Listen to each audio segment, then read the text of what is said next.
हम students history के class 7 lesson 1 tracing changes through 1000 years के लास्ट पार्ट में आज हम लोग पढ़ेंगे language and reason, old and new religions and lastly thinking about time and historical periods के बारे में। सबसे पहले हम जानते हैं कि लैंग्वेज और रीज़न के बारे में यहाँ क्या कहा गया है।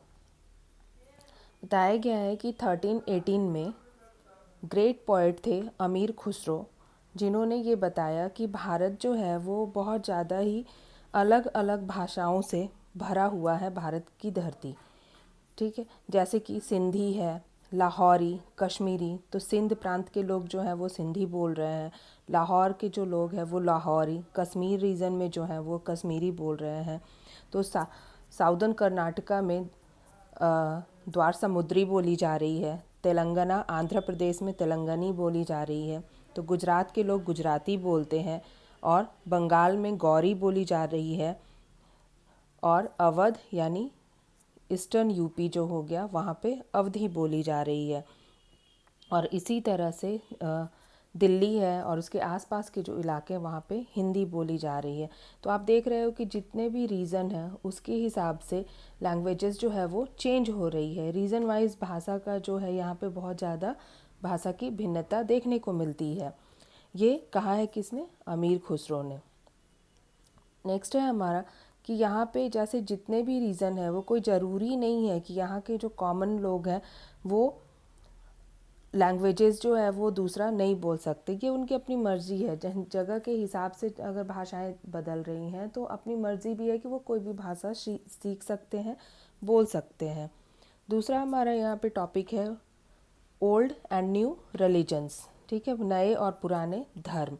कहा गया है कि हिंदुइज़्म में भी इस पीरियड में बहुत ज़्यादा चेंजेस आए हैं, बहुत बदलाव आए हैं। मिडिवल टाइम में चीज़ें बदली है और लोगों ने न्यू डाइटीज़ भी यहाँ पे उनको भी पूजना शुरू किया है। कास्ट सिस्टम जो है वो मिडिवल पीरियड में काफ़ी रिजिड हो गया। पहले था कि ठीक है, ब्राह्मण्स जो हैं वो जन्म से भले ही वो ब्राह्मण्स हो, लेकिन उनके कर्म के हिसाब से ये तय होता था कि कौन से लोग क्या कहलाएंगे। जैसे अगर ब्राह्मण कुल में कोई पैदा भी हुआ लेकिन उसके बावजूद अगर वो चला गया है युद्ध करने के लिए तो वो योद्धा हो गया, वो वॉरियर ग्रुप का हो गया। कोई अगर काम काज करने लगा तो वो वैश्य हो गया। तो ऐसे स्थिति में उस शुरुआती समय में हम देखेंगे कि प्राचीन भारत जब था तो उस समय में कास्ट इतना ज़्यादा रिजिड नहीं था जितना कि मिडिवल टाइम में हो गया।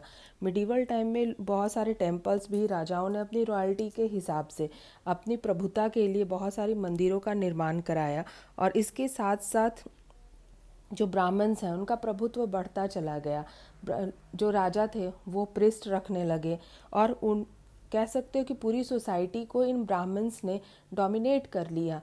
और डोमिनेशन इतना ज़्यादा बढ़ गया था कि जो राजा महाराजा, इवन जो आम आदमी भी थे, आम लोग जो थे, वो लोग भी बिना ब्राह्मण के परमिशन के या बिना उनसे पूछे किसी भी कर्म कांड को फॉलो नहीं करते थे। कहा गया है कि ब्राह्मण्स जो थे उनको संस्कृत भाषा का बहुत ज़्यादा ज्ञान था, जबकि साधारण नागरिकों को संस्कृत भाषा का ज्ञान ना के बराबर था। और धीरे धीरे यही ब्राह्मण्स ने क्या कर दिया, डोमिनेशन जो है इनका स्टार्ट हो गया था। ऐसा सुनने में भी आता है, बहुत लोग ऐसा सुनते भी हैं कि जो दक्षिण भारतीय ब्राह्मण थे उन्होंने अपने आप को सर्वश्रेष्ठ बताया। ब्राह्मणों का फिर सब कास्ट हुआ, कास्ट है, सब कास्ट है। तो लोगों ने देखा कि ब्राह्मण्स ने पूरी तरह से पूरे सोसाइटी को कवर करना शुरू कर दिया है। और जितने भी किंगडम्स थे उन्होंने अपने पैटर्न्स रख लिए। ये रूलर्स जो थे इन्होंने, आप कह सकते हो कि ब्राह्मण्स को बहुत ज़्यादा बढ़ावा दिया और मेजर डेवलपमेंट्स होना शुरू हो गए, क्योंकि ब्राह्मण्स ने पूरी तरह से पूरे समाज को ये समझा दिया कि बिना कर्मकांड के भगवान तक पहुंचने का कोई जरिया नहीं है अगर ब्राह्मण्स नहीं है तो।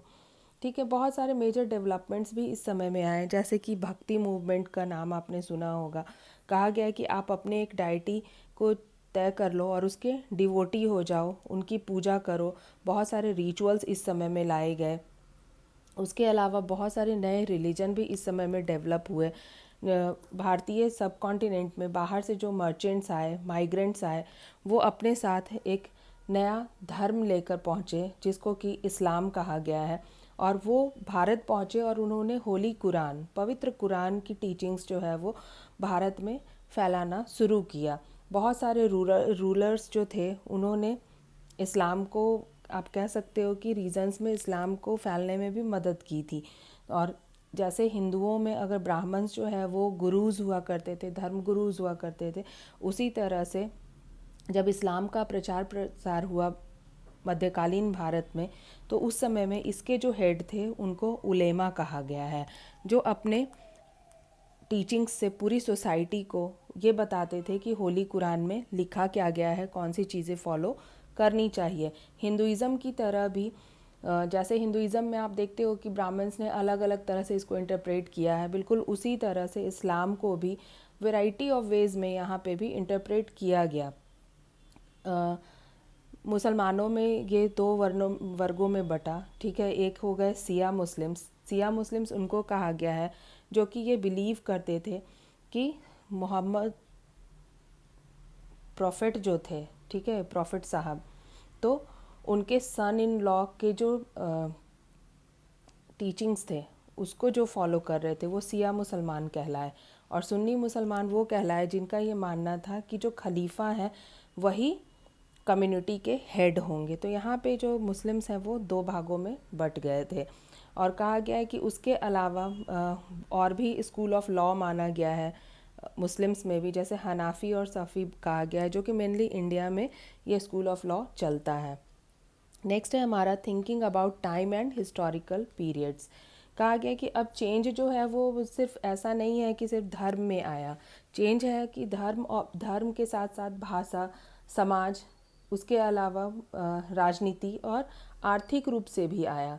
कह सकते कि सोशल, पॉलिटिकल और इकोनॉमिक, ये तीनों ऑर्डर्स में यहाँ पे बहुत ज़्यादा बदलाव देखने को मिले हैं। तो इस समय को अगर आप देखोगे कि किस तरह से डिवाइड किया गया है, तो इसको जो ब्रिटिश हिस्टोरियंस थे, सबसे पहले इसमें नाम आता है जेम्स मिल का ही, जिन्होंने इसको कास्ट वाइज डिवाइड कर दिया। जैसे उन्होंने कहा कि हिंदूज़ जो है वो एंशिएंट टाइम में इनका प्रभुत्व था, तो मिडीवल में मुस्लिम्स का था, और उसके बाद मॉडर्न पीरियड जो आया उसमें ब्रिटिशर्स का था। तो उन्होंने कहा कि भारत को, भारतीय इतिहास को तीन भागों में उन्होंने डिवाइड कर दिया, हिंदू, मुस्लिम और ब्रिटिश। जब ये तीन भागों में बटा तो ऑब्वियस सी चीज़ है कि तीनों भागों में बटने के कारण जो ये पीरियड हम लोग पढ़ रहे हैं क्लास 7 का, इसको हम लोग मध्यकालीन भारत के रूप में जानते हैं, जिसमें पूरी तरह से मुस्लिम जो रूलर्स थे उनका प्रभुत्व रहा। कहा गया है कि बेसिकली जेम्स मिल ने भी इसको रिलीजन के अकॉर्डिंग ही बांट दिया है, ठीक है, हिंदू, मुस्लिम और क्रिश्चियंस। कहा गया कि हिस्ट्री में हम लोग क्लास 7 में मिडीवल इंडिया के बारे में पढ़ेंगे, मिडीवल पीरियड के बारे में, और उसके अलावा इसी मिडीवल पीरियड से फिर हम आगे मॉडर्न की तरफ बढ़ते चले जाएंगे। कहा गया है कि 1000 ईयर्स के पहले जो लोग भारत पहुँचे, ठीक है, ट्रेडिंग के लिए, तो उन्होंने सिर्फ भारत को इस्तेमाल किया था कि हाँ व्यापार के लिए पहुंच रहे हैं। लेकिन जैसे जैसे भारतीय राजा जो है वो कमज़ोर पड़ने लगे, उन्होंने भारत को बिल्कुल भी आपस में जो किंगडम्स थे उनमें आपस में जब कह सकते हो कि मित्रता नहीं रही, तब जा कर के ये मॉडर्न पीरियड में ब्रिटिशर्स ने इसको कैप्चर कर लिया। क्योंकि हिंदू राजा जो थे वो, या फिर जो मुस्लिम शासक थे, उनमें भी आपस में नेतृत्व का अभाव था और ये लोग आपस में लड़ते झगड़ते रहते थे, जिसके कारण भी ऐसा हुआ कि बाहर से व्यापारी बनकर आए लोगों ने भारत को पूरी तरह से अपने कब्ज़े में ले लिया। तो मिडीवल पीरियड के बारे में हम लोग पढ़ेंगे क्लास 7 में, और इसके होते हुए हम आगे बढ़ेंगे मॉडर्न पीरियड की तरफ। मुझे उम्मीद है आपको ये चैप्टर समझ में आया होगा।